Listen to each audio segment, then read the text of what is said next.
ભરૂચના એક રહેણાંક મકાનમાં આગ લાગતા એલપીજી સિલિન્ડરમાં બ્લાસ્ટ થયું। ભરૂચ શહેરમાં મહમદપુરા વિસ્તારમાં આવેલા એક મકાનમાં ભીષણ આગ લાગતા દોડધામ મચી હતી। આગની ઝપેટમાં બાજુના અન્ય બંધ મકાનો પણ આવ્યા હતા। ઘટનાની જાણ થતાં જ નગરપાલિકા તેમજ જીએનએફસી મળી 5 ફાયર ફાઇટરો ઘટનાસ્થળે દોડી આવ્યા હતા। આગ પર કાબુ મેળવવાની કામગીરી હાથ ધરી હતી। આગમાં મકાનમાં રહેલા ગેસના 2 બોટલ પણ બ્લાસ્ટ થતા લોકોમાં અફરાતફરીનો માહોલ છવાયો હતો। ભરૂચના બી ડિવિઝન પોલીસ મથકની સામે લાલવાડી વિસ્તારમાં એક મકાનમાં અચાનક આગ ફાટી નીકળી હતી। સ્થાનિકોમાં દોડધામ મચી ગઈ હતી। આગ એટલી વિકરાળ હતી કે આગના ગોટે ગોટા દૂર સુધી નજરે દેખાતા હતા। આગની ઝપેટમાં બાજુના અન્ય 2 મકાન પણ આવતા આગે ભયંકર સ્વરૂપ ધારણ કર્યું હતું। આગમાં 2 ગેસ સિલિન્ડર પણ ફાટ્યા હોવાનું સ્થાનિકોએ જણાવ્યું હતું। આગ અંગેની જાણ ભરૂચ નગરપાલિકા અને જીએનએફસીના ફાયર બ્રિગેડના લશ્કરોને કરતા 5 જેટલા ફાયર ફાઇટરો ઘટનાસ્થળે પહોંચ્યા હતા અને આગ પર કાબુ મેળવવાનો પ્રયત્ન હાથ ધર્યા હતા। સદનસીબે આગમાં કોઈ જાનહાની થઈ નથી। સ્થાનિકોએ રાહતનો શ્વાસ લીધો હતો। જોકે આગ લાગવાનું કારણ હજી સુધી જાણી શકાયું નથી। Reporting by Ketan Mehta, Bharuch. આજ રોજ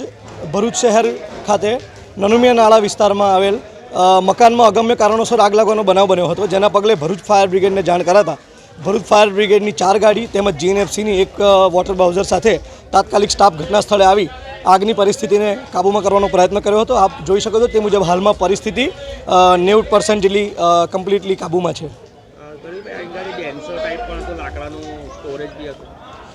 બાજુમાં અમે જેમ ફાયર ફાઇટિંગ કરતા હતા તેમ અમે જોયું કે બાજુમાં લાકડાનો ડેન્સો હતો, જેમાં લાકડાનું સ્ટોરેજ પણ હતું, પરંતુ અમે સમયસર આવી જતા તે સંપૂર્ણ જેટલો પણ લાકડાનો સામાન હતો તે અમારા તરફથી બચાવી લેવામાં આવ્યો છે।